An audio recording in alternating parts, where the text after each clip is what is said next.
गुरु प्यारी साध संगत जियो, आप जी समूह साध संगत को मेरा प्यार भरा राधा स्वामी जी। साध संगत जियो, हमने इस शरीर को ही सब कुछ मान लिया है, लेकिन ये शरीर हर पल मिट रहा है। हर दिन हमारी उम्र घट रही है। हर सांस हमें मौत के पास ले जा रही है। फिर भी हम हंस रहे हैं। सोने, कपड़े, रिश्ते, मोबाइल, सोशल मीडिया, गाड़ियां, पद प्रतिष्ठा के पीछे भाग रहे हैं। कभी सोचा, जिस चीज को तू अपनी कह रहा है, क्या वो तेरे पास रहेगी? जिस दिन तेरा अंतिम संस्कार होगा, तेरा सबसे प्यारा बेटा जो बड़ा होगा, वही तुझे कंधा देकर शमशान घाट छोड़कर आग लगाकर वापस आ जाएगा। तेरे साथ कोई नहीं जाएगा प्यारे, सिर्फ तेरे कर्म साथ जाएंगे। फिर भी तू सत्संग नहीं सुनता, गुरु को नहीं पहचानता। क्यों? क्योंकि तेरी आंखें बंद हैं। तू जागते हुए भी सो रहा है। जरा सोच, तू रोज दूसरों के मरने की खबर सुनता है, पर खुद को अमर समझता है। तेरे साथ ऐसा नहीं होगा। यह तेरा सबसे बड़ा भ्रम है प्यारे, सबसे बड़ा भ्रम। कभी किसी अस्पताल की आईसीयू जाकर देख, कभी किसी वृद्धाश्रम में अकेले पड़े बुजुर्ग से मिल, तू रो पड़ेगा। तेरा घमंड, तेरी जवानी, तेरी सुंदरता सब समय के साथ मिट जाएंगे। प्यारे परमार्थ कहता है, ऐ आत्मा, तू इस मिट्टी के शरीर की नहीं, तू परमात्मा की संतान है। तेरा घर ना अमेरिका ना इंडिया, तेरा असली घर सचखंड है प्यारे। और वहां वापसी का रास्ता सिवाय गुरु के और कोई नहीं दिखाता। गुरु कहता है, बेटा दुनिया में रहो, पर दुनिया को दिल में मत बसाओ। माया का भोग लगाओ, पर उसमें खो मत जाओ। सच को जानो, वरना ये दुनिया तुझे धोखा देकर खाली हाथ रुला देगी। समझ ले प्यारे, समझ ले, अभी भी वक्त है, अभी सांसें चल रही हैं, अभी गुरु बुला रहा है। कबीर साहिब जी ने भी अपनी बाणी में खोल खोल कर फरमाया है, बंदे तू कर बंदगी तो पावे दीदार, अवसर मानस जन्म का बोहर न बारंबार। जब भी हम सत्संग में आते हैं, किसी न किसी संत महात्मा, दरवेश, मिस्टिक की बाणी सुनते हैं। अगर गहराई से देखा जाए तो दुनिया की जितनी धार्मिक लिटरेचर है, जितने संत महात्मा अब तक हुए हैं, जिन्होंने वेद शास्त्र ग्रंथ पोथियां बनाई हैं, मानो या तो वह हिंदू हैं, मुसलमान हैं, ईसाई हैं, सभी एक शिक्षा के ऊपर सहमत हैं। और वो कौन सी शिक्षा है? इंसान का चोला यानी मनुष्य देह सिर्फ और सिर्फ भगवंत के भक्ति और प्राप्ति के लिए मिलती है। गुरु साहिब ने बड़े सुंदर तरीके से बाणी में लिखा है, अति सुंदर कुलीन चतुर्मुख ज्ञानी तनवंत। अब विचार करें कि ये चीजें किसी इंसान के पास दुनिया में हो नहीं सकती, लेकिन देखो गुरु साहिब सीमा को छूते हैं कि मानो कोई इंसान बंदा महासुंदर हो, इतना सुंदर हो कि जहां से निकले आदमी चलता हुआ खड़ा हो जाए। फिर कहते हैं कि कुलीन हो या कुलवंत हो, ऊंचे कुल के अंदर पैदा हुआ हो। और चतुर्मुख ज्ञानी कहते हैं, जब वह बात करता है तो सुनने वाले दंग रह जाते हैं, मुग्ध रह जाते हैं कि कौन इसके जबान पर बोल रहा है। कितनी ऊंची ध्यान की और ज्ञान की बातें कर रहा है, ये भी उसके पास हो। फिर मालिक ने धन की भी कोई कमी ना रखी हो। अव्वल तो ऐसा इंसान का मिलना तो नामुमकिन है, असंभव है। लेकिन गुरु साहिब कहते हैं कि मान लीजिए किसी इंसान के पास ये सब चीजें हों। साथ में गुरु साहिब का निर्णय सुनिए। आप फरमाते हैं, मृतक कहिए नानका, जह प्रीत नहीं भगवंत। अगर उसके पास ये सब चीज हैं, लेकिन उसका प्यार दुनिया से है, मालिक से नहीं, रचना से है, रचना करने वाले से नहीं, तो आप निडर होकर के कहते हैं, आप उनको इंसान कहते हो। मृतक कहिए नानका, मैं तो उसको मुर्दा कहता हूं। मुर्दा क्यों कहते हैं, इसका आगे चल करके हमको समझ आएगी कि आंखों तक जब हम आंखें बंद करते हैं, ये कब्र है और कब्र के अंदर मुर्दा रहता है। जिंदगी आंखों से ऊपर शुरू होती है। अब विचार करना, कहां आ रहे हैं? जिंदगी आंखों से ऊपर शुरू होती है। जब शिव नेत्र खोलता है और प्रकाश नजर आता है, वह जिंदा है। इसलिए गुरु साहिब कहते हैं कि जिंदगी का एकमात्र मकसद उस खिड़की को खोलना, अंदर जाना, परमेश्वर का दर्शन करना है। इसी लहजे के अंदर क्राइस्ट ने उनसे एक सवाल किया, what is the man profited if he gains the whole world. उस इंसान की क्या बात करनी है जिसने जी जान एक करके सारी दुनिया की बादशाही भी ले ली, बट लूजिस ऑन सोल, लेकिन अपने आत्मा का पतन कर दिया। आत्मा का पतन क्या है कि मनुष्य चोला मिला है, आत्मा को तन और मन से आजाद होने के लिए, कर्मों के कर्जों को अदा करने के लिए, स्वच्छंद होकर के उड़ करके परमात्मा में समाने के लिए कहते हैं।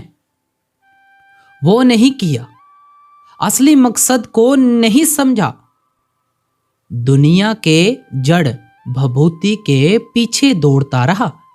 कहते हैं उस इंसान के ऊपर हमें अफसोस है जिसने अपने आत्मा का पतन कर दिया। पतन क्या है?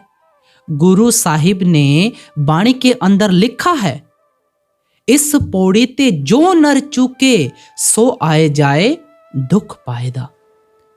ऐसे खतरनाक मोड़ पर इंसान खड़ा है, ऐसे खतरनाक मोड़ पर कि अगर सही दिशा में कदम उठाएगा तो छत पर चढ़ जाएगा, पांव फिसलेगा तो 84 छिपी हुई नहीं है।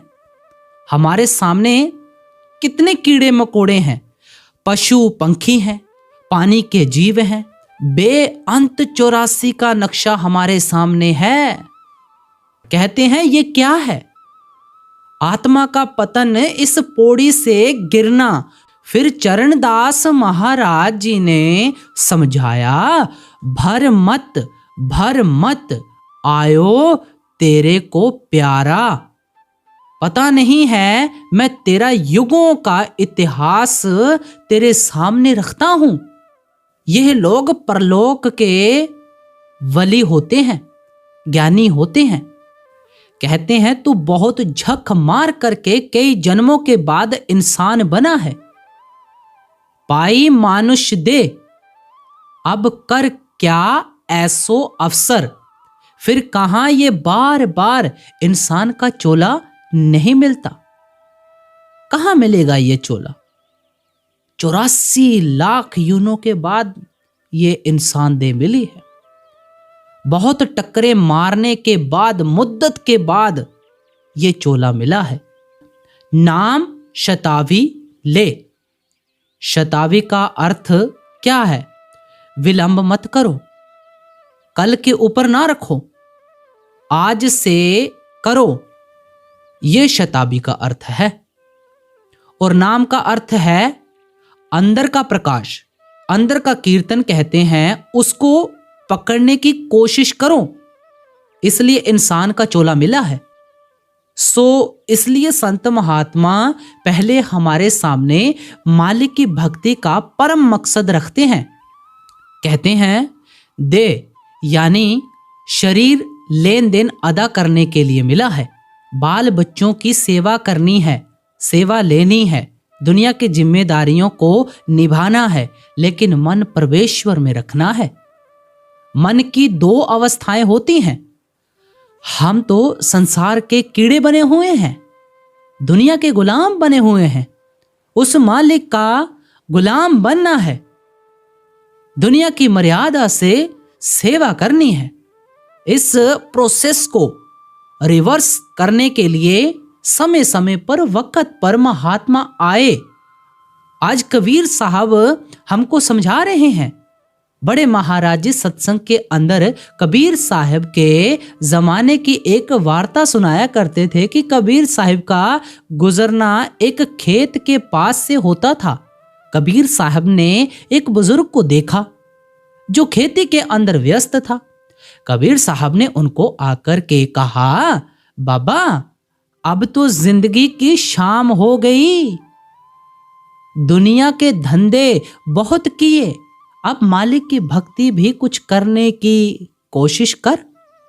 तो वह बाबा क्या बोलता है कि बच्चे लायक हो जाएं, शादियां हो जाएं, अपने पांव पर खड़े हो जाएं। महात्मा जी बंदगी और भजन ही तो करना है, और क्या करना। कबीर साहब ने देखा इसका समय नहीं आया, चले गए। जानबूझ करके काफी वर्षों के बाद वहां से निकले। बाबा के पास जाकर के कबीर साहब प्यार से कहते हैं, भाई अब क्या इरादा है? कहते हैं, महाराज इरादा तो शुरू से ही शुभ है।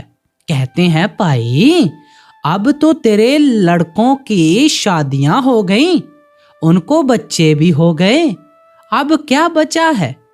कहते हैं, ये लड़के मेरे इतने बेपरवाह हैं कि दिन भर पता नहीं कहां वहां चक्कर काटते रहते हैं। थक करके चूर करके रात को आते बेहोश होकर के नींद में चले जाते हैं। मैं चारपाई पर बैठा होता हूं, क्षण में मुझे रात भर खांसी चलती है और मैं जागता रहता हूं। अगर मैं नहीं जागूं महाराज, ये जितने हमने पशु पाले हुए हैं ये चोरी हो जाएं। महात्मा जी ये करना भी तो जरूरी है। कबीर साहब ने देखा कि इसके तकदीर का कपड़ा अब सिलाई से परे है। कभी कभी कपड़ा इतना पुराना हो जाता है कि उसको सिलाई करना नामुमकिन हो जाता है। कबीर साहब चुपचाप चले गए। कुछ अरसे के बाद निकलते और देखते हैं कि चारपाई खाली पड़ी हुई है। घर वाले बताते हैं, बाबा परलोक चला गया। कबीर साहिब सोच में पड़ गए।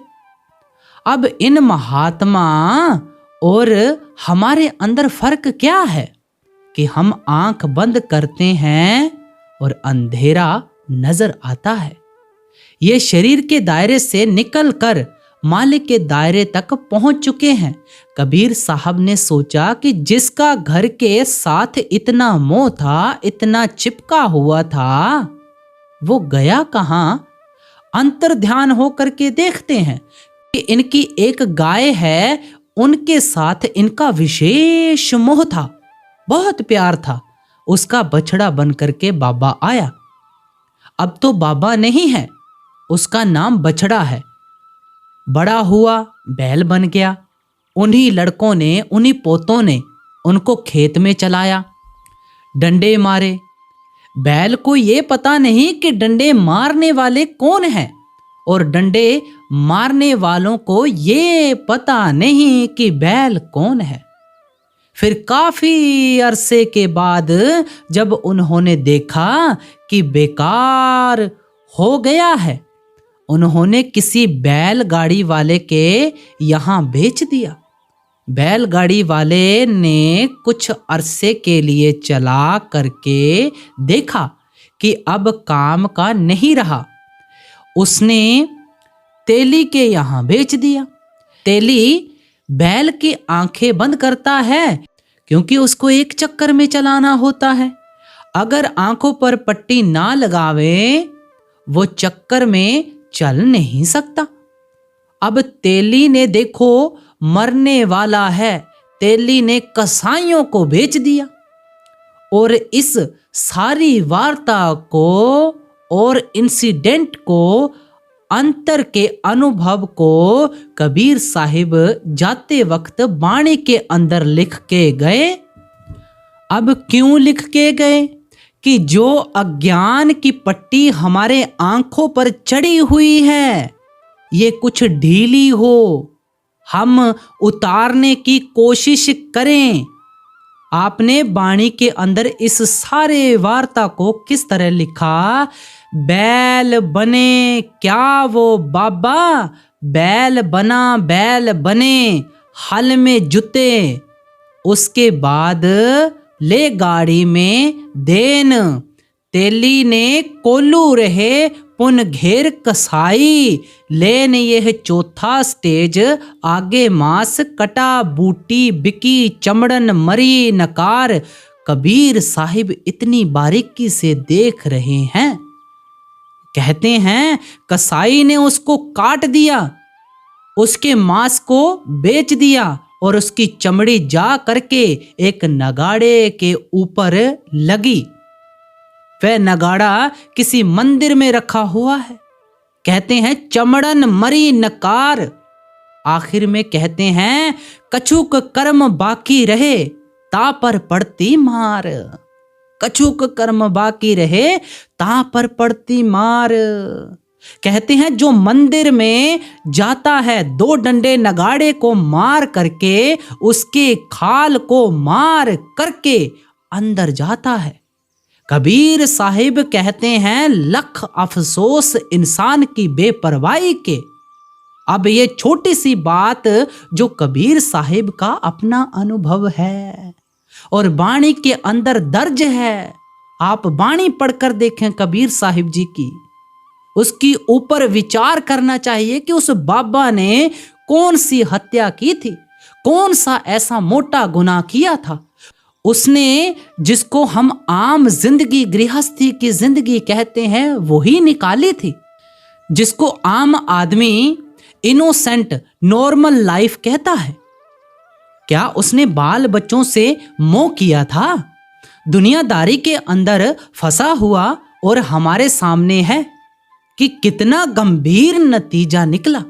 ये बाणी के अंदर किस वास्ते छोड़ के गए हैं आने वाली पीढ़ियों के लिए कि इसको पढ़े, इसको सुने और इन जिम्मेदारियों को निभाते हुए जो असली मकसद जिंदगी का है, मालिक की भक्ति, उसको सन्मुख रख करके और उसके लिए वतनशल हो, वतनशल हो, जागरूक हो।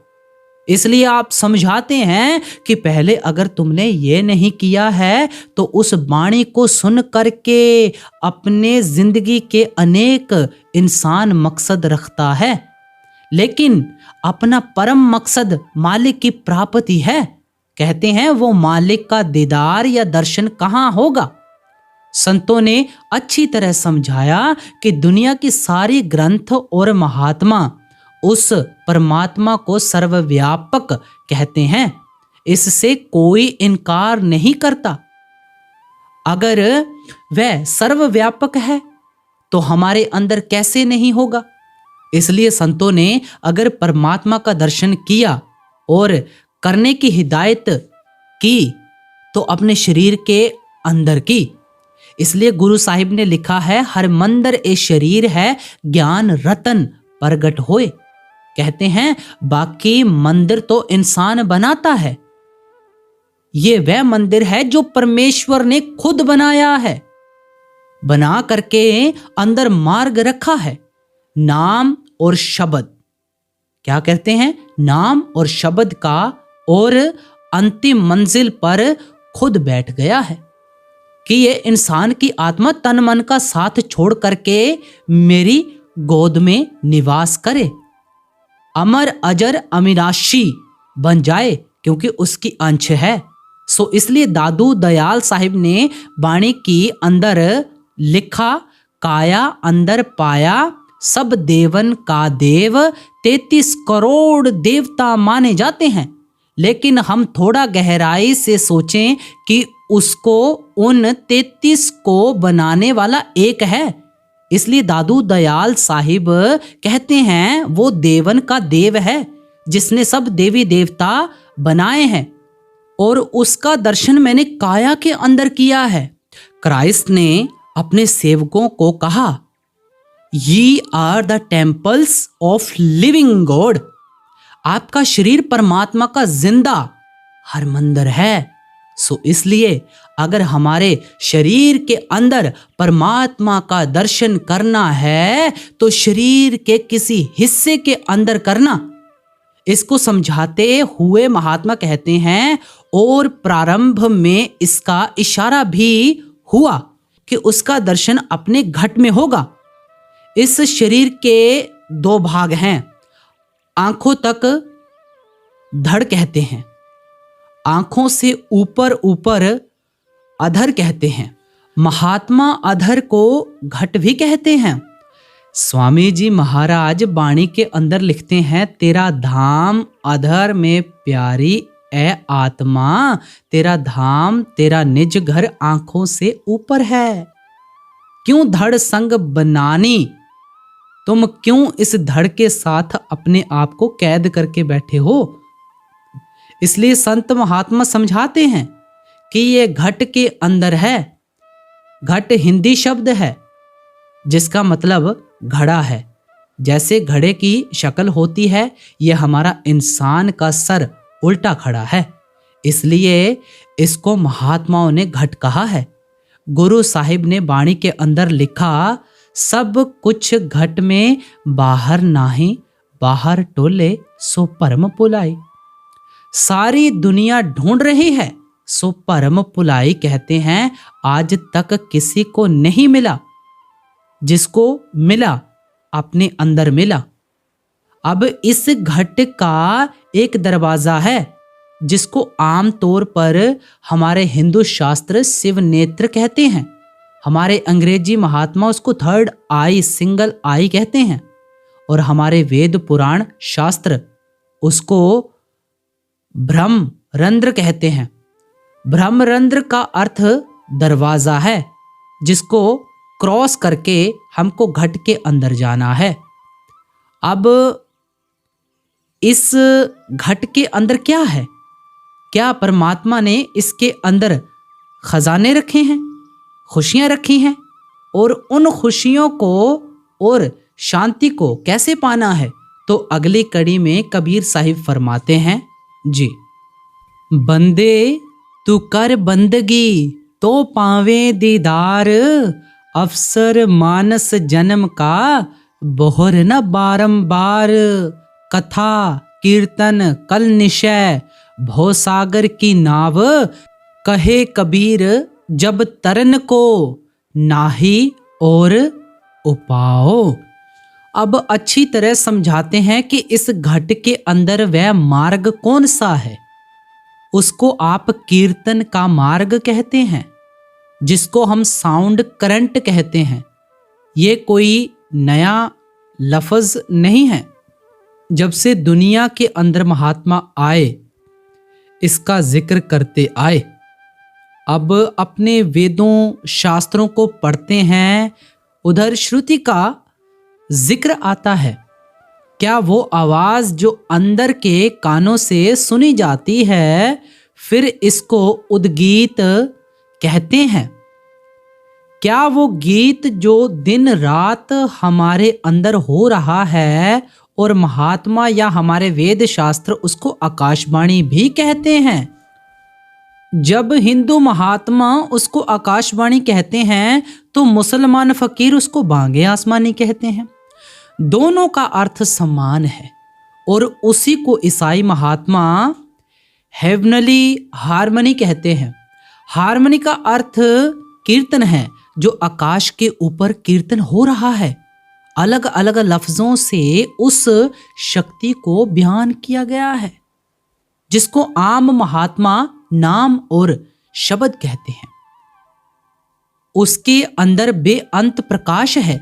नाम जपत कोट सूरज उजियारा, विन से परम अंधेरा कहते हैं। नाम में इतनी रोशनी है, इतनी पावर है कि जन्मों जन्मों का अंधेरा दूर हो जाता है।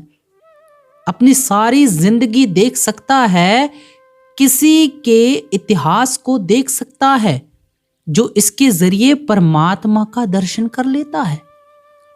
उसके लिए ये दिल का ग्रंथ खुला जाता है। कोई चीज उसके लिए छिपी हुई नहीं। इसलिए हमको इस ख्याल से निकालना चाहते हैं कि जब ये शरीर मंदिर है और घट के अंदर सारा राज है, तो प्यारा मार्ग भी अंदर है। इसलिए पलटू साहब ने बाहर की तस्वीर खींच करके असली साधन का जिक्र किया। पलटू जब के किए सरेन एको काज, आज तक तेरा कार्य पूरा नहीं हुआ, रास नहीं हुआ। क्या तेरी आत्मा आज फिर भी कैद में है? इंसान का जन्म सिद्ध अधिकार है कि ये उड़ सकती है, तन मन की कैद से निकल सकती है। इसलिए हमने जब महात्मा आए, हम इंसान बने, हमने अनसुनी की, हमने बेपरवाही की। आशा क्या है? कबीर साहब चाहते हैं कोई इसको ध्यान से सुने, विचारे, धारण करे और इसके ऊपर अमल करे। संत कुछ नहीं छुड़वाते हमसे, दुनिया की गुलामी छुड़ा करके उस मालिक का दास बनाना चाहते हैं। जिसने सब कुछ दिया है उसको भुला करके बैठा है, जो सब कुछ फना है उसको पकड़ करके बैठा है। इस प्रोसेस को रिवर्स करने के लिए, उल्टाने के लिए संत आते हैं कि जो अविनाशी है उसको पकड़े, उसके चरणों की शरण ले। सो इसलिए आप समझाते हैं कि ये जो जप तप है, इससे आज तक तेरा कार्य नहीं हुआ। कार्य कैसे होगा? पलटू साहब कहते हैं, पवजल की तरन को सतगुरु का नाम जहाज, उसी नाम का जिक्र आता है कि जो सारे खुशियों शांतियों का स्वरूप है। नाम ग्रंथ पोथियां जरूर पवित्र होते हैं, लेकिन अगर गहराई से ग्रंथ पोथियों को पढ़ेंगे तो राम नाम या राम रतन या राम धन वगैरह वगैरह जिक्र किया गया है, सबका जिक्र किया गया है। तो उसका क्या किया गया है? ये नाम जपने के लिए जरूर होता है, हृदय को शुद्ध करने के लिए होता है, शरीर के रूपी कवर से निकलने में मदद करता है। लेकिन मुक्ति और शांति उस अंतर के नाम की तरफ है। इसलिए आप समझाते हैं कि इस कलयुग के अंदर भवसागर से तरने का एक ही उपाय है, वो है कथा कीर्तन। देखो किस तरह हम तोड़ मरोड़ देते हैं कि इसको बाहर के कीर्तन और बाहर कथा से जोड़ देते हैं। तुलसी साहिब ने जब बाणी के अंदर लिखा, सुत दारा और लक्ष्मी पापी के भी होए संत समागम। हर कथा का मतलब अंदर का कीर्तन, संतों का समागम बाहर जरूर होता है, उनके चरणों में हम जरूर जाते हैं। लेकिन वह आते क्यों हैं? बाहर की हमको इस कब्र से निकाल करके अंदर का मार्ग तय कराए। तुलसी दुर्लभ दोए, अब कोई इस अर्थ को गहराई से नहीं विचारेगा तो उसकी सोच उसकी गलती है। महात्माओं ने समझाने में कोई कमी और कसर नहीं रखी। गुरु साहब ने वाणी के अंदर लिखा, कलयुग में कीर्तन प्रधाना। कोई कीर्तन का गलत अर्थ लिखे लगाए, इसलिए आपने क्या फरमाया, गुरमुख जपिए लाए त्याना। तुमको जब गुरमुख मिलेगा, संत मिलेगा, वह तेरे को अंदर लगाने की विधि देगा, अपने ख्याल को एकाग्र करने का तरीका बताएगा, फिर जाकर के तेरे को अंदर का कीर्तन मिलेगा। इसलिए आप समझाते हैं कि वह बाहर के जितने कर्म धर्म किए जाते हैं, अगर भगवान के मिलने के निमित्त भी किए जाते हैं तो प्यारे ज्यादा से ज्यादा शुभ कर्म हो सकते हैं।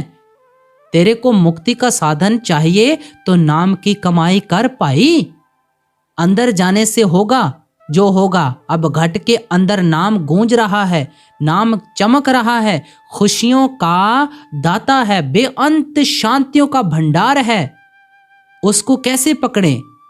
कबीर साहिब तीसरी कड़ी के अंदर जिक्र करते हैं, कथा कीर्तन कल विश्व पबसागर की नावर, कहे कबीर जग तरन को नाही और उपाव, कथा कीर्तन करन की जाकी निस दिन रीत, कहे कबीर वादास से निश्चय कीजय प्रीत।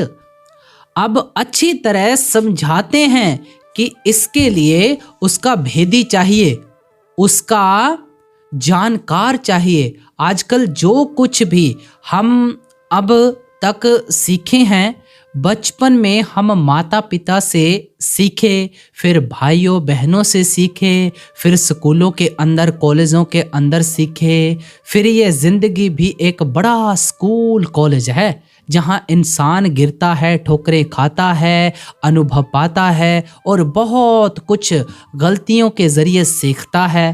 कहते हैं प्यारे तुम ऐसे नहीं सीखे, माँ के पेट से इतनी अकल लेकर के, बुद्धि लेकर के, तजुर्बा लेकर के पैदा नहीं हुए। गुजरे हुए से कुछ भी हम नहीं सीख सकते हैं। सो आपकी भावना क्या है कि जो कुछ भी तुमने दुनिया के अंदर भी अटैचमेंट की है वो किसी शिक्षक से की है, जानकार से की। इसलिए कबीर साहब ने वाणी के अंदर किसी और जगह लिखा, वस्तु कहीं ढूंढे कहीं। सारी दुनिया क्यों खाली फिर रही है कि वस्तु तो घट में है और खोज तीर्थ में हो रही है। इसलिए स्वामी जी महाराज ने खोल खोल करके समझाया, क्या दुनिया कहाँ कहाँ बाहर तलाश कर रही है, क्या क्या साधन अपना रही है। वस्तु कहीं ढूंढे कहीं, कै विध आवे हाथ, कह कबीर तब पाइये भेदी लीजै साथ। कहते हैं जो घट का भेदी हो उसी को हम महात्मा कहते हैं, दरवेश कहते हैं, मिस्टिक कहते हैं, साधु कहते हैं। साधु दुनिया के अंदर बहुत हैं। संत मत किसी की बुराई नहीं करता, आलोचना भी नहीं करता, सबको नमस्कार करता है। लेकिन काम किससे होगा? जो उस शब्द के साथ जुड़ा है, वो शब्द जो सृजनहार शक्ति है, क्रिएटिव पावर है, जिसने खंड ब्रह्मांड बनाए, जो परमात्मा का प्रोजेक्शन है, और गुरु उस शब्द से आता है। कबीर साहिब के वक्त में कबीर साहिब समझाते रहे और जिन खुशकिस्मत जीवों ने आपके ऊपर विश्वास रखा उनको नाम के जहाज में बिठा करके धीरे धीरे निर्मल करके उनकी आत्मा को घर को पहुंचाया। कहते हैं इस तरीके से उस देह का कोई भी नाम पड़ जाता है। लेकिन गुरु एक है, संत एक है, नाम एक है, दरवेश एक है, और वह नाम है, वह शब्द है जो अलग अलग समय पर देह धारण करता है। इसलिए क्राइस्ट ने क्या फरमाया? वर्ड मेड फ्लैश, शब्द देह के अंदर आया है।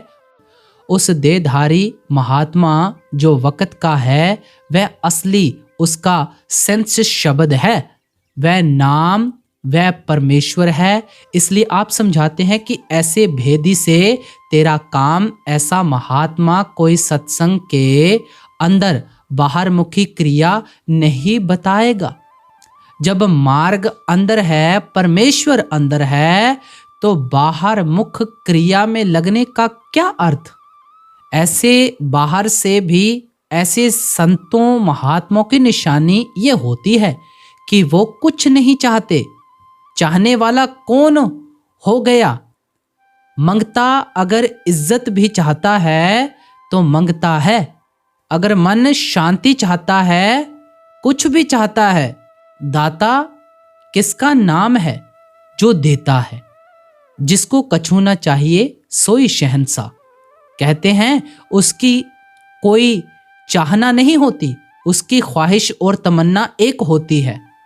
जीव सुने, किसी की तकदीर जागे, मेरे उपदेश को पकड़े, मैं इसको घर पहुंचाऊं, हमारा आत्म कल्याण उसको सताता है।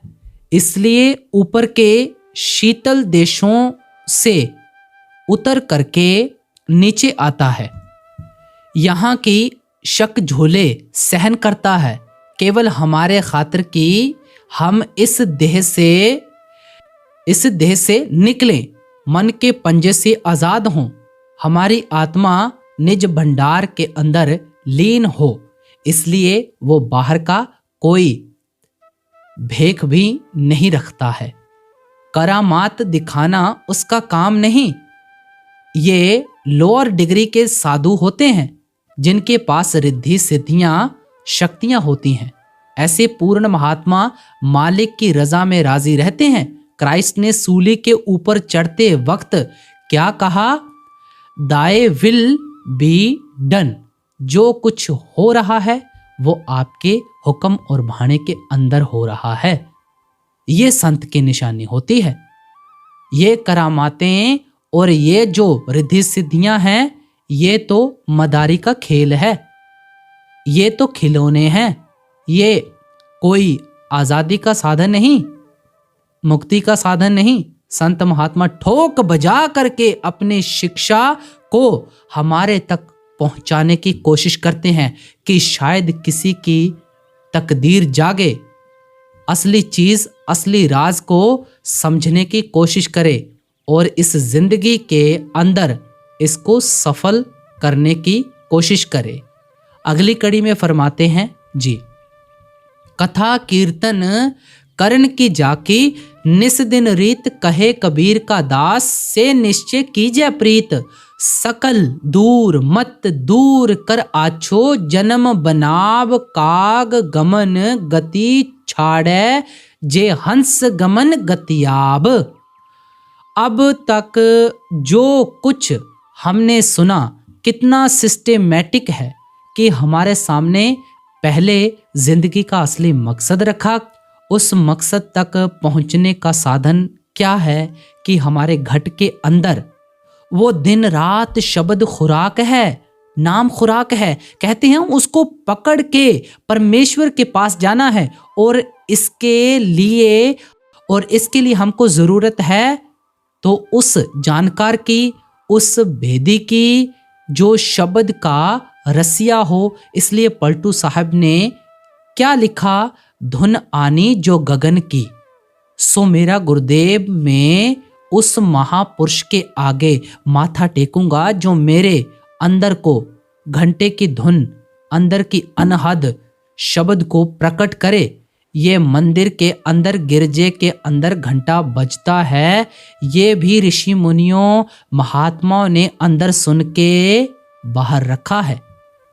कि कोई खोजी ये पूछे कि गिरजे के अंदर भी घंटा है, मंदिर के अंदर भी घंटा है, गुरुद्वारे के अंदर भी घंटा है, इसका राज क्या है? राज ये है वो घंटा हमारे अंदर दिन रात बज रहा है। क्योंकि दिन रात नॉन स्टॉप बज रहा है, इसलिए उनको कहा अनहद शब्द।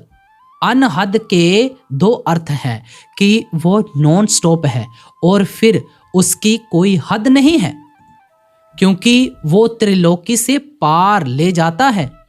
अब आप समझाते हैं कि अगर किस्मत से ऐसा कबीर साहिब जैसा महात्मा तेरे को मिल जाए तो फिर कैसे जिंदगी की शुरुआत करते हैं। कहते हैं सकल दुर्मत दूर कर आछो जन्म बनाए। कहते हैं ये जो तुम्हारे अंदर दुर्मत है उसको, खोटी मत को निकालने की कोशिश कर और जिंदगी को साफ सुथरा निकालने की कोशिश कर। आगे कहते हैं इस वक्त तेरी वृत्ति काग वृत्ति है और तू इसको हंस वृत्ति बनाने की कोशिश कर। काग वृत्ति क्या है? कोए की वृत्ति। कौआ काला और चोंच मारता है। विष और गंदगी के ऊपर हम गुनाहों से भरे हुए हैं। हम तो समझते हैं कि हम सफ़ेद कपड़े पहन करके अच्छे मकान में रह करके हम तो कुछ भी नहीं करते हैं, लेकिन जिनकी नज़र खुली हुई है वह क्या कहते हैं कि हम तो पाँव के नाखून से लेकर सिर की चोटी तक पापी हैं। चरणदास महाराज को हमने सुना है, दसों दिशा में मैल है सब गंदम गंदा। जहां भी नजर फेरो कर्म। अगर आदमी कोलों के खान में चला जाए क्या वो सफेद वापस निकल सकता है? कर्म कोयला है। जन्मों जन्मों से ये मन काला हो रहा है। इसलिए आप कहते हैं कोई की वृत्ति छोड़ो, कालापन छोड़ो, गंदगी के ऊपर चोंच मारना छोड़ो और क्या करो, हंस वृत्ति बनाओ। क्या जिंदगी को कुछ हल्का करने की कोशिश करो, कुछ साफ सुथरा करने की कोशिश करो। ये वृत्ति होती है काग वृत्ति। उसमें क्या आता है?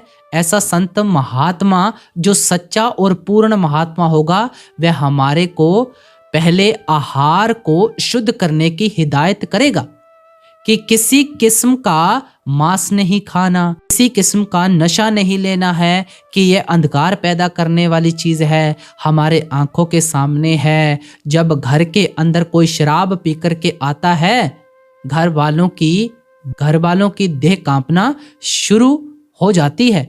मालिक ये नींद में चला जाए तो जान छूटे, वह इंसान नहीं रहता, हैवान बन जाता है। कबीर साहिब कहते हैं पैसे खर्च करके हैवान बनना ये कोई इंसानियत है? हर नशे के लिए मना करते हैं और आहार को शुद्ध करने के लिए क्या कहते हैं?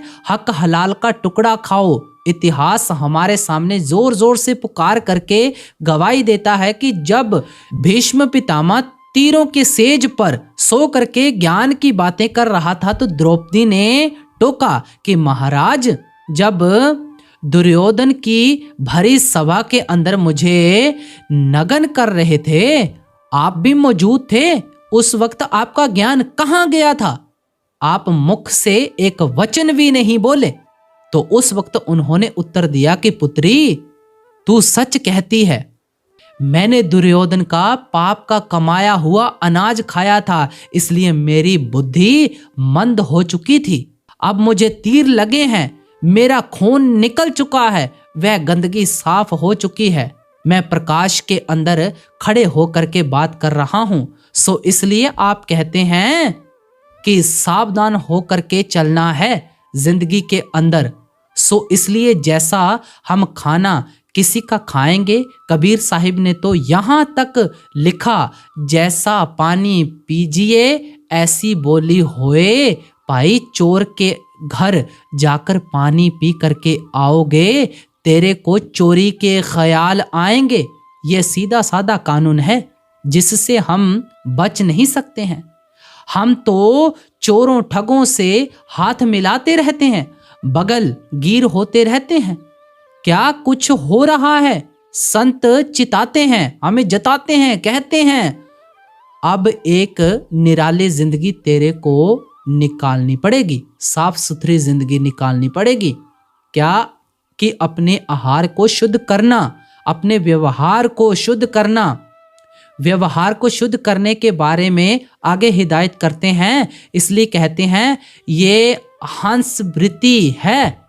हंस वृत्ति क्या है कि जब तुम संतों की शरण में जाते हो, तुम पिछला अंधकार बड़ा इतिहास लेकर के जाते हो। कबीर साहब ने एक और जगह लिखा है कि जब ये संतों के दर्शन करने के लिए चलता है, जब शीश निभाता है, तो उस वक्त इसकी कई गठियां गिर जाती हैं। आगे हम कोई गुनाह न करें, एक बार इस मार्ग के अंदर आए, संतों की वाणी को जताती है। इससे पहले जो 3 दोहे हमने सुने कि वे सत्संगी जिज्ञासु की राह रोशन करते कि इधर नहीं भटकना, इधर नहीं भटकना, सीधी राह तेरे अंदर है और परमेश्वर की राह है, ये तेरी जिंदगी का असली मकसद है भाई। अब कहते हैं अगर खुशकिस्मती से ऐसे संत महात्मा की शरण मिल जाए और प्रतीत का दान दे और उसके अधीन होकर ये अंदर का राज मांगे, उस शब्द को पकड़ने का साधन मांगे, तो पहले दिन पूरी चाबियां उसके हवाले कर देते हैं। लेकिन चाबी अगर ताले को ना लगाए, ताला तो यहाँ है, और जब नाम दे करके और जब नाम ले करके ये आता है, अलमीरा में रख देता है, फिर ताला नहीं खोलेगा तो खजाना कैसे मिलेगा? शिव नेत्र में प्रवेश नहीं करेगा तो शांति कैसे आएगी भाई? इसके लिए वह सिमरन ध्यान का तरीका देते हैं, इसका जिक्र भी आगे करते हैं, लेकिन कहते हैं कि अपनी एक बड़ी पोलाइटली लाइटली जिंदगी निकालने की कोशिश करो और फिर जिंदगी में संतोषी बनकर के रहो। अगर ऐसे संतों के पास जाकर के भी हमारी दौड़ भाग सुबह की तरह, सुबह से शाम तक दुनियादारों की तरह जारी है, दुनियादार तो एक दौड़ में लगा हुआ है और किसी की दौड़ आज तक खत्म नहीं हुई। जिसकी दौड़ खत्म हुई है शमशान भूमि में खत्म हुई, और फिर कहते हैं शमशान भूमि में भी खत्म नहीं होती, वहां से भी फिर शुरू होती है और वह इनको माता के गर्भ में पहुंचाती है, वहां से फिर शुरू होती है, वह दौड़ता है, शमशान भूमि में खत्म होती है, माँ के गर्भ को ले जाती है। ये दौड़ अविराम है, जन्मों जन्मों की दौड़ है, इंसान लगा हुआ है।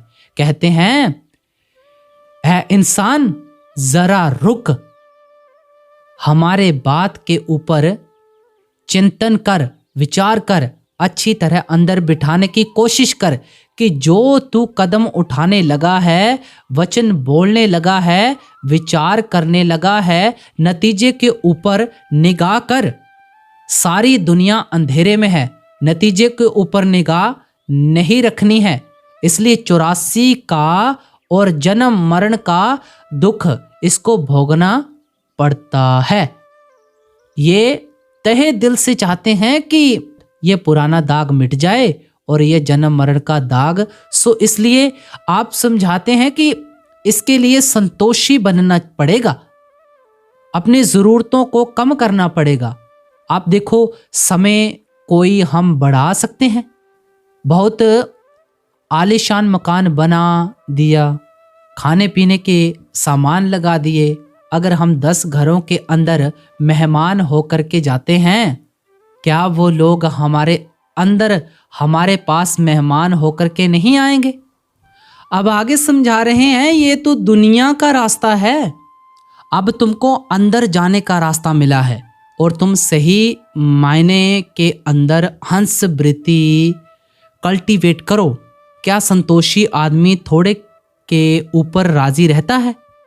हमने आए दिन एक मिसाल सुनी है कि आधा गिलास पानी से भरा हुआ है। एक आदमी कहता है कि आधा गिलास भरा हुआ है और दूसरा आदमी कहता है कि आधा गिलास खाली है। ये अलग अलग जवाब क्यों है? गिलास वही है, पानी भी उतना ही है, एक बोतल है। एक बोलता है कि आधा भरा हुआ है उसी गिलास और पानी को, दूसरा कहता है आधा खाली है, क्योंकि उसके अंदर संतोष है और उसके अंदर असंतोष है। कहते हैं तुमको इतनी दुर्लभ आंखें मिली हैं, इनका क्या मुकाबला। अंधों को नहीं देखता, अपाहजों को नहीं देखता, और फिर मालिक ने तुझे चुना, तुमने चरणों की शरण ली। ये दुख सुख के बादल तो कुछ दिनों के प्यारे हैं, ये सदा के लिए खत्म हो जाएंगे, फिर नाम का सूरज चमकेगा। तू तो फूलों की सड़क पर चलेगा। तू दुनियादारों से कैसे मिलान करता है। 100 और अधिकार बड़े ऊंचे हैं। कबीर साहिब कहते हैं अगर ये पहला कदम सत्संगी नहीं उठाता है तो 30 साल के बाद, 40 साल के बाद, 50 साल के बाद भी हम कहते हैं मन में शांति नहीं, मन में सुख नहीं। जिसके अंदर भड़कती हुई आग है कि ये पहनने को चाहिए, ये खाने को चाहिए, इनके पास मिलने को चाहिए, वो अभी भी बाहर मुखी हो रहा है। ये संत मत हमको अंतर्मुख करना चाहता है, एकाग्र करना चाहता है, एक नुक्ते पर लाना चाहता है। कबीर साहब अगली कड़ी में फरमाते हैं, सकल दुर्मत दूर कर आचो, जन्म बनाए काग गमन, गति छाड़ दे हंस गमन गति आब। काम कथा सुने नहीं, सुनकर उपजे काम, कहे कबीर विचार कर विसर जाते हैं नाम। अब रास्ते के अंदर जो रुकावट है उनका इशारा देते हैं, कहते हैं तेरा जो अब मार्ग हो गया वो नाम की कमाई। नाम की कमाई क्यों है कि ये सारा शरीर खाली हो जाए और हमारे आंखों के बीच में ख्याल इकट्ठा हो जाए, अंदर जो शब्द चमक रहा है, जो गूंज रहा है, हमारी आत्मा उसके साथ जुड़े और जुड़ करके आकाश की सैर करे। कहते हैं दूसरी तरफ काम है, काम की टेंडेंसी डाउनवर्ड है, इसलिए कहते हैं काम कथा सुनिए।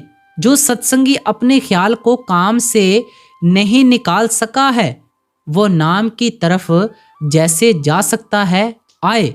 जो सत्संगी अपने ख्याल को काम से नहीं निकाल सका है वो नाम की तरफ कैसे जा सकता है। आए दिन हम सुनते हैं कि परमात्मा ने हमारे अंदर इंस्टिक्ट किसी पर्पस से रखा है और वो पर्पस संतान की उत्पत्ति है।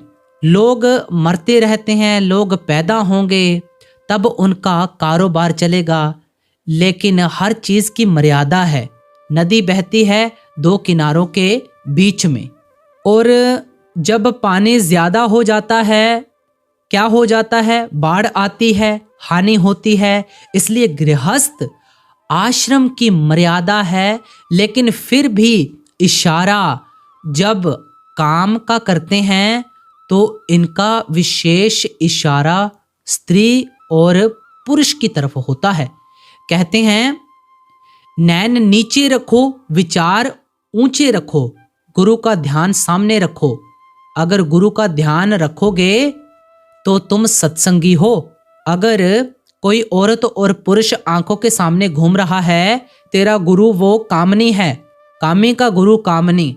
हम जो दौड़ रहे हैं पैसा पैसा, तुमने पैसे को देवता बनाया है, गुरु को छुट्टी दी है, सत्संगियों को खरी सुना रहे हैं।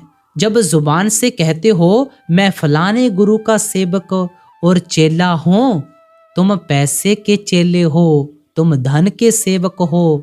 सो इसलिए कहते हैं जिंदगी को रेगुलेट करना पड़ता है। इतना ऊंचा उड़ने के लिए ऐसे ऊंचे पंख चाहिए, और वो प्रेम के पंख हैं, श्रद्धा के पंख हैं। सो इसलिए आप समझाते हैं कि इस काम से जितना हो सकता है बचो। ना ऐसी औरत के पास बैठो, ना ऐसे पुरुष के पास बैठो, बैठने की फुर्सत कहाँ होती है। प्रेमी को वह तो अपने पापों को और चादर को धोने के अंदर लगा होता है। जो अपने काम में व्यस्त है उनकी इन बातों के सोचने का वक्त कहाँ मिलता है। गंदी गंदी तस्वीरें ना देखो, जितनी भी पिक्चर्स आती हैं उनके अंदर क्या होता है, बहुत भद्दी भद्दी तस्वीर होती हैं। उनके अंदर सिर्फ काम होता है और फिर लड़ाई होती है, क्रोध होता है। इस दो की सिवाय क्या होता है? एक फैमिली सर्कल बना करके टीवी के सामने जो भी प्रोग्राम आता है उसको देखते जाते हैं। बड़ी लज्जा की बात है। क्या सीरियल दिखाए जाते हैं, क्या सीरियल है, क्या पिक्चर्स दिखाई जाती हैं। ये दुनिया के लोगों के लिए हमारी राह न्यारी है। कहते हैं तू कहता है मैं बहुत बड़ा हो गया, ऊपर कोई असर होने वाला नहीं। कबीर साहिब नहीं मानते, कितनी भी तेरी ऊंची अवस्था हो जाए, पराये पैसे का और पराई स्त्री का कभी भी संग नहीं करना चाहिए।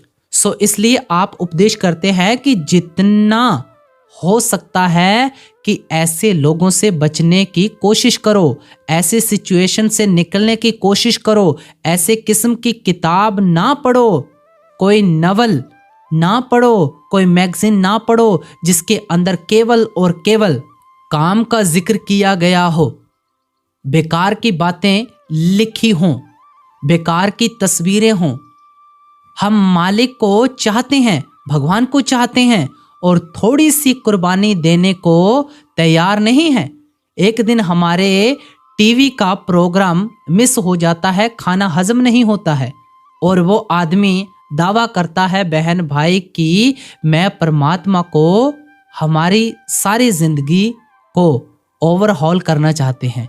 सो इसलिए कहते हैं ऐसे गंदे पुरुषों की या गंदे लोगों की संगत सोबत नहीं करनी, कोई ऐसी किताब नहीं पढ़नी, कोई ऐसी तस्वीर नहीं देखनी जिसमें कि क्षमा और शांति और शील उड़ जाए, उसके वजब में काम क्रोध अंदर आ जाए।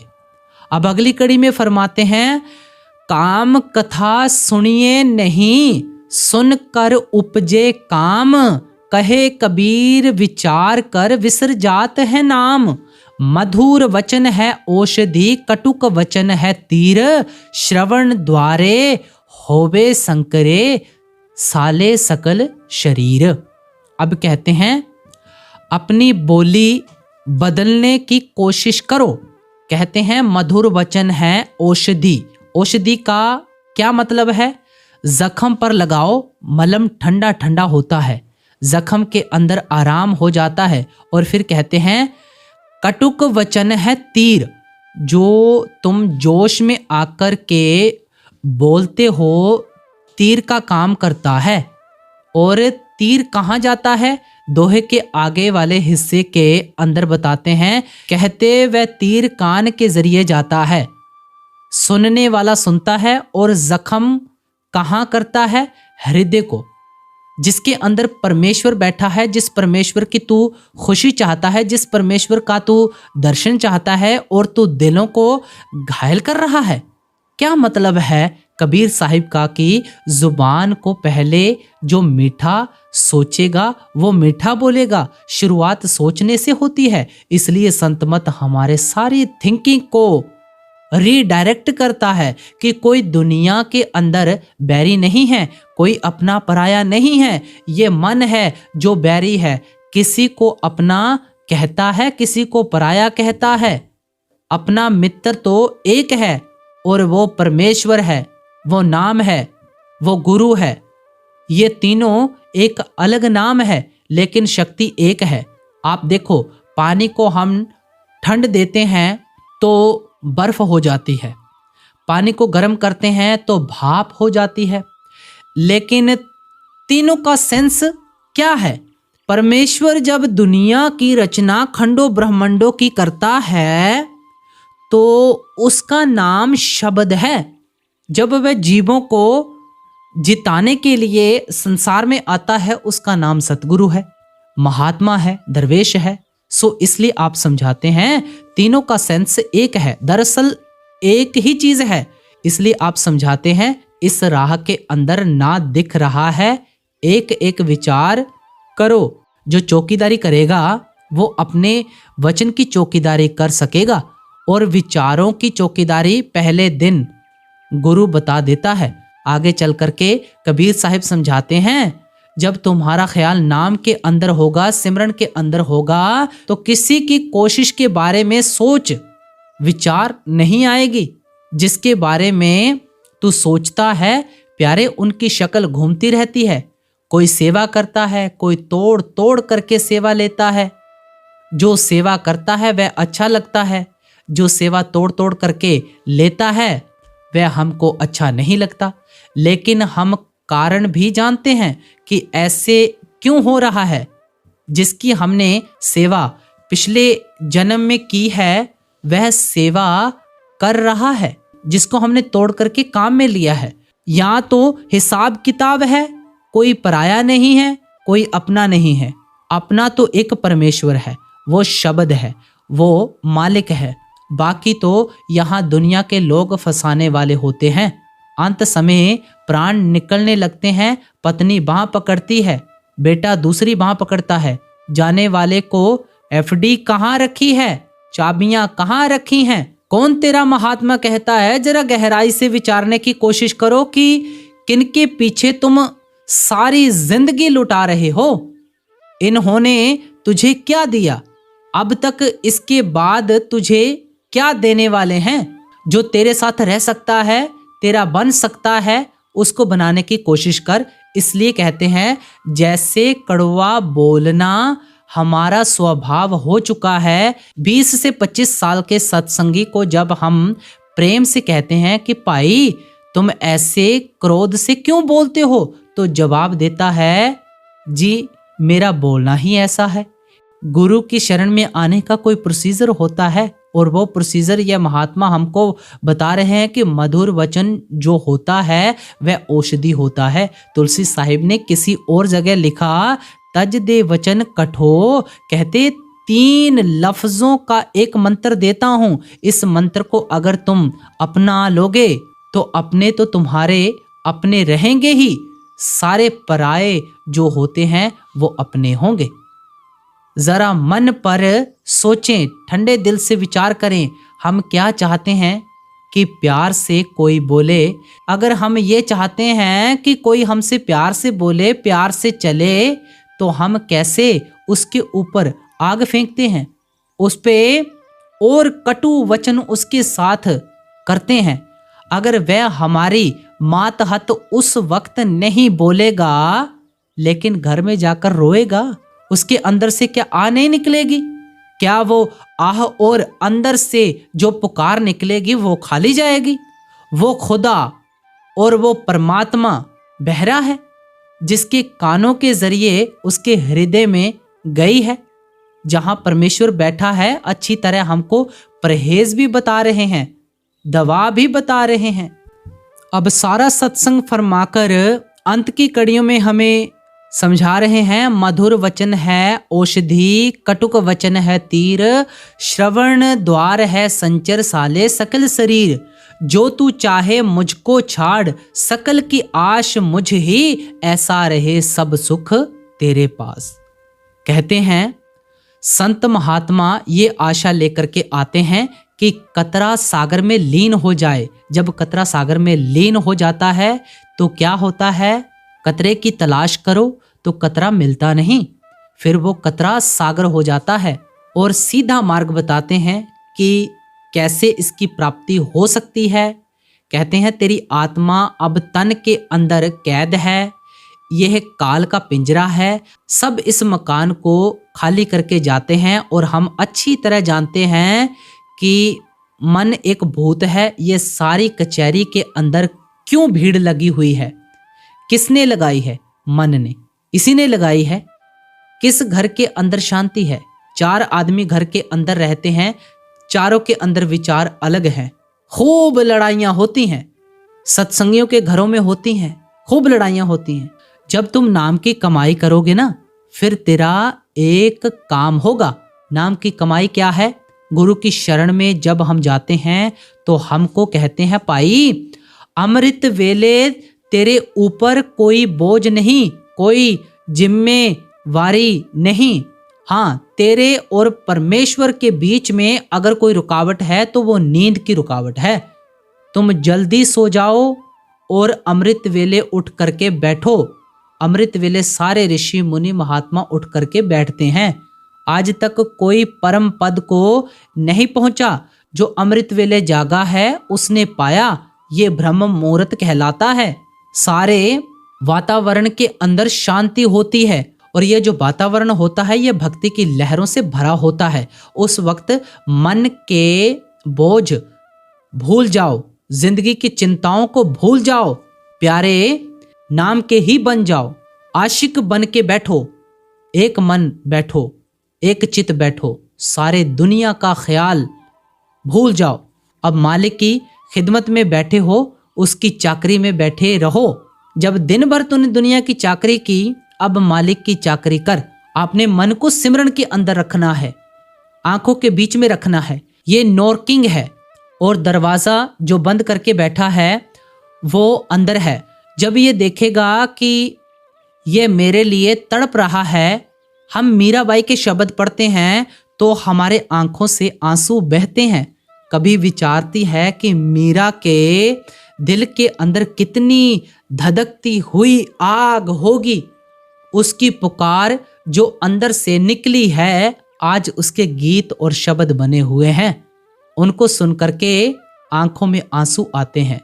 तो अंदर कितनी विरह होगी जब मालिक के अंदर मिलने के लिए ऐसी ज्वाला प्रकट होती है। फिर यह रोके रुकता नहीं है, फिर अंदर की खिड़की खुल जाती है। वह हमें हमारे को अपना बना लेता है, शब्द से जोड़ करके घर को पहुंचा देता है। कबीर साहिब ने जैसे शुरू किया ऐसे इसको समापन किया कि जिंदगी का मकसद क्या है और इस मकसद की प्राप्ति कैसे हो सकती है। राधा स्वामी जी।